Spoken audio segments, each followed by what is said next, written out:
semuanya. Perkenalkan, kami dari kelompok 19 Pertanian Biohalia ingin memberikan video mengenai rekayasa genetika pada jambu dari genetik bakteri Bacillus thuringiensis. Sebelumnya, perkenalkan nama saya Naim Batriani Fahri dengan angka 1401251251022. Saya Zawa Azahra dengan NIM A2404254118. Saya Anindya Dinera Maria dengan NIM C54142510. Saya Hafiz Sarana Mulia dengan NIM I34012310. Selamat menyaksikan. Di sini saya akan menjelaskan mengenai latar belakang bioteknologi dari jagung BT. Jagung memiliki peranan sangat penting di dalam ketahanan pangan dan juga industri pangan di Indonesia. Namun jumlah produktivitasnya terus menurun karena terganggu oleh serangga, penggerek batang, ataupun penggerek tongkol yang memiliki nama ilmiah Ospirinia furnacalis. Menurut jurnal Hama dan Penyakit Tumbuhan Tropika di tahun 2022, investasi hama tersebut menjadi salah satu faktor pembatas terbesar dalam produksi jagung nasional. Untuk mengatasi hal itu, bioteknologi dalam bidang pertanian dikembangkan sebagai alternatif pemuliaan konvensional. Salah satu inovasi yang muncul adalah jagung transgenik yang mengandung gen dari bakteri Bacillus thuringiensis atau dikenal sebagai jagung BT. Berdasarkan Bioforum di tahun 2021, penerapan teknologi ini secara global terbukti meningkatkan hasil dan menurunkan penggunaan pestisida. Di Indonesia, penelitian dan uji lapangan telah dilakukan sebagai langkah awal menuju pemanfaatan teknologi tersebut dari Kementerian Pertanian di tahun 2015. Lalu saya akan menjelaskan mengenai tujuan adanya bioteknologi dari jagung BT ini. Tujuan utamanya adalah untuk meningkatkan varietas yang tahan terhadap hama, serangga, penggerek batang, ataupun tongkol tanpa bergantung pada penggunaan pestisida kimia. Menurut Lutfi Yafa di tahun 2011, rekayasa genetik dilakukan untuk menghasilkan tanaman yang dapat memproduksi protein toksik spesifik dari Bacillus thuringiensis, sehingga hama target dapat dikendalikan secara biologis. Selanjutnya, saya akan membahas mengenai konsep dasar atau teknik dasar dalam bioteknologi pada jagung BT dengan pemanfaatan teknik rekayasa genetika untuk memasukkan gen dari bakteri Bacillus thuringiensis ke dalam DNA jagung.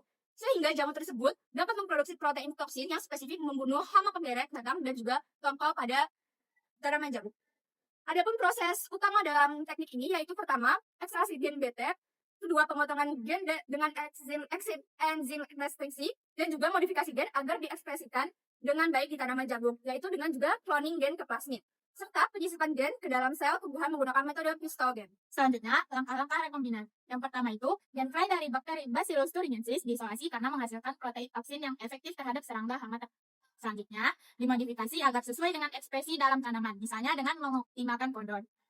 Langkah selanjutnya, dimasukkan ke dalam vektor plasmid bersama dengan promotor kuat seperti CAMV35S dan gen penanda seleksi, misalnya gen resistensi terhadap antibiotik atau herbisida. Nah, langkah selanjutnya, sel ditransformasi dengan cara biolistik atau Agrobacterium tumefaciens. Lalu, sel yang berhasil ditransformasi dikultur dalam media seleksi dan hormon tumbuh untuk menghasilkan tanaman utuh dari sel tunggal. Selanjutnya, tanaman hasil transformasi diuji untuk ekspresi gen BT menggunakan PCR, ELISA, atau biosai terhadap serangga target.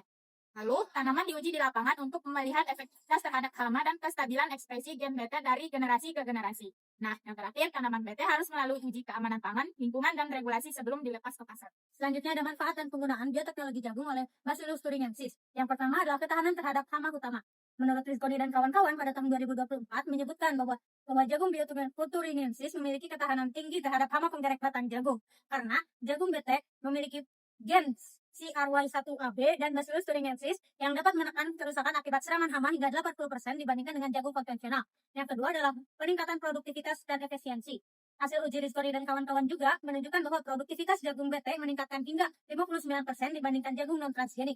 Peningkatan produktivitas ini juga berdampak pada peningkatan pendapatan petani. Jagung transgenik memberikan penerimaan usaha tani lebih tinggi, yaitu sekitar 10,7 sampai 14,4 juta per hektar dibandingkan dengan jagung hibrida konvensional. Yang ketiga adalah penggunaan pestisida. Salah satu manfaat terbesar jagung BT adalah kemampuannya mengurangi kebutuhan penyemprotan pestisida.